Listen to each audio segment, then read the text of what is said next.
Hey, top realized math industry, and we are going to take a look at simplifying trigonomic functions. So what we're going to do is we're going to solve the more complex versions of the trigonomic functions, such as this one right over here. Okay, so about this one, remember from the last video where we talked about basically the unit circle, and we've also done all the trigonomic functions, but also implementing the radius formula into it? Well, what we're going to do is we're going to reference this problem with the tools that we've learned from the past videos. The trigonomic functions, but also the Pythagorean identities that help us find what we need and where we need to simplify and what steps we need to take. So, if you haven't already, it's a good idea to watch the previous video before watching this one, because this one, we're going to go into advanced math. So right over here is a trigonomic function. Somehow, it's not fully simplified. So what do? Yeah, we have to simplify it. So here's what happens. Using the steps and the stuff we took from algebra and pre-calculus, including trigonometry, we have to simplify this step by step slowly. So here's what I'm thinking. Instead of looking at the entire problem at once, try to think about two different things. There's this divisor sign that's splitting this and that from each other. So to think critically, we might have to think at a smaller scale. So think of 1 plus tangent squared x as one part, and the CSC squared as another part. Whoops, I forgot to add an x, because it's a function. So let's start with the top one, because it makes a lot of sense. 1 plus the tangent squared of x. Going to the reference sheet, what can we do and where can we reference it? Yeah, if we take a look at the third trigonomic function, or should I say the third Pythagorean identity, we have the tangent squared x plus 1 equals the secant x squared, or the secant squared x. So we're going to say that we're going to form this into the secant squared x. But what about the other one? We have CSC squared x. We can transform that too. We can transform CSC, theta or x, into 1 divided by sine of theta. So here is what's going to happen. We are going to divide by the CSC squared x.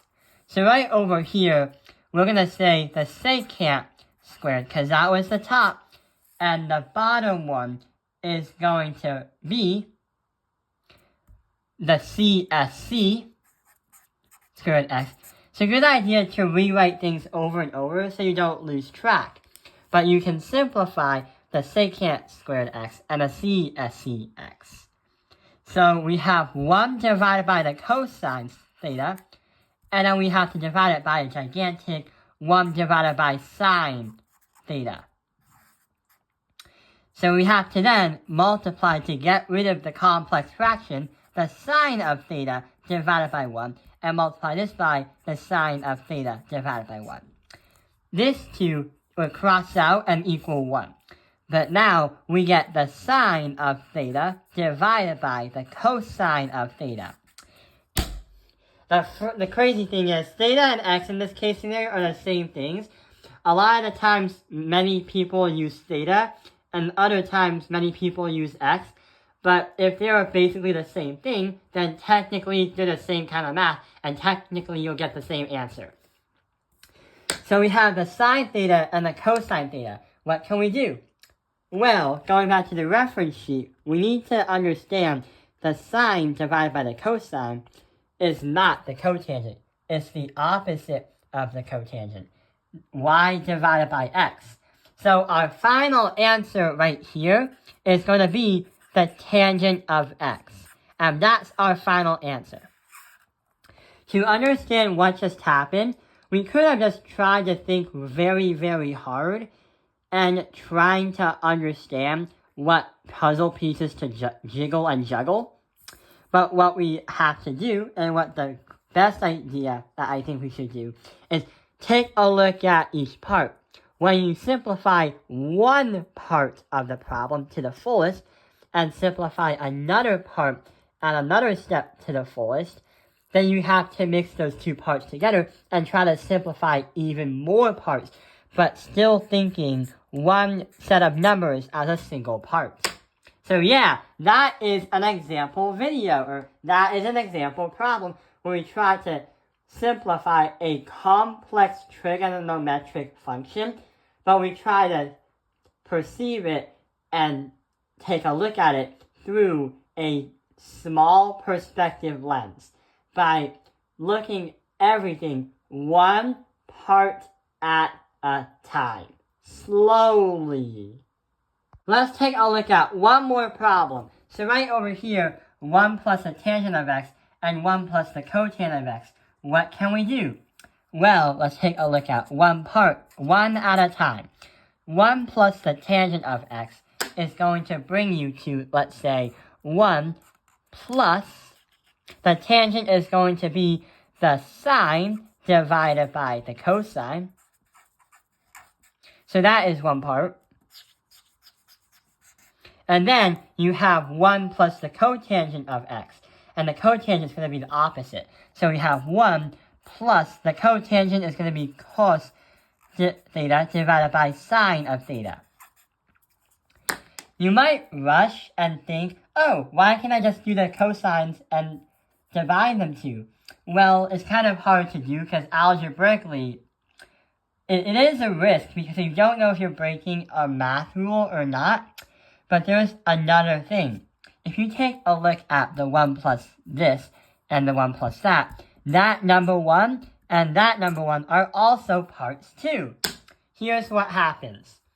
If I write the sine of theta divided by the cosine of theta, and I have this long division sign, and I have the cosine theta divided by the sine theta, but about the ones being added together, here's what happens. The 1 can be manipulated into something else. And notice how one of the parts, the cosines, are actually denominator on the top, and the sine is the one on the bottom. So what can we do? Yeah, somehow we have to get rid of and kill the denominators by itself. So what can we do? Well, since the previous step was 1 and 1, and since we're trying to turn it into a trigonomic function of 1, 1, then why can't we say the cosine of theta divided by the cosine of theta? Because if we were to do that, then that would be able to get rid of the cosines. But also, if we do the sine of theta, and the sine of theta on the bottom, they still equal 1, but they'll still deal with the bottom one right here. So right now, you might be thinking about something. Well, guess what? We have something that is going to kill the other fraction right over here. But you might think that you want to cross multiply. Well, in algebra, you can't really do that. That's because you're adding. You can't cross multiply. You can't do that. So what we do is we have to simplify it down. So we have the cosine of theta plus the sine of theta divided by the cosine. And on the other side, we are going to have the sine of theta plus the cosine of theta divided by the sine. Now, here's what else we have to do. We simplified everything down from here to here to here to here. Everything is equivalent, but we're just simplifying it, but having the same value. Now, let's take a look at another thing. Let's say this is a part right here, and this is a part right here. We're going to move on to another piece of paper, because it seems like we're running out of room. Yep, definitely, we are running out of room. So we have to think a little bit clearer on a new piece of paper, which, duh, is literally a clear piece of paper.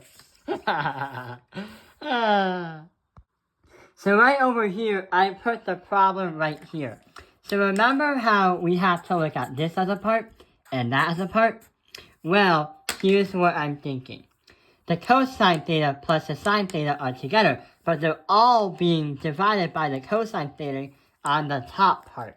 So what we're going to do is we're going to expand that by saying the cosine theta plus the sine theta, and then we have to divide by the cosine theta, and divide by the sine theta, divided by the cosine theta, and on the bottom, we have to do, the bottom is dividing everything by the sine theta, but it has the same idea. So the sine theta divided by the sine theta is going to be added to the cosine theta divided by the sine theta. So we know that this and this are going to cancel out because it's going to equal to 1.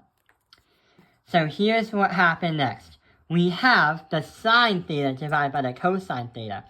We can transform that into a trigonomic function. We can transform that into the tangent, y divided by x. So we're going to say the tangent is going to be right here, the tangent of theta. But what about the cosine theta divided by the sine theta? Yeah, the cosine theta divided by the sine theta is going to be the cotangent. So here is what happens. If we say the tangent of theta divided by the cotangent of theta, then what happens next? Well, the tangent I'm going to transform back into sine theta divided by the cosine theta, and the cotangent is going to be the cosine theta divided by the sine theta. Then we can multiply both sides, because they're being divided, by the cosine theta and the sine theta, and here's the sine theta and the cosine theta. So what do we do? So this is going to equal 1 right here. And then we get sine squared theta. And then we get cosine squared theta. So our final answer is going to be sine divided by cosine as squares as thetas, the tangent of squared theta. That is going to be our final simplified answer. So we took many steps from here to here, and we did think we were finished right here. But then we had to verify and realize that wasn't simplified. Then we had to do a lot more math by turning this into 1 and destroying this complex fraction. And when we associate it, bam, here we go. The tangent squared theta. So remember, always look at everything as one part and go slowly. And don't be too confident when you get to an answer unless you get to a single trigonomic function. I hope this video has helped you understand simplifying trigonometric functions. Thank you for watching Taoping Airlines Math Industry. Like and subscribe.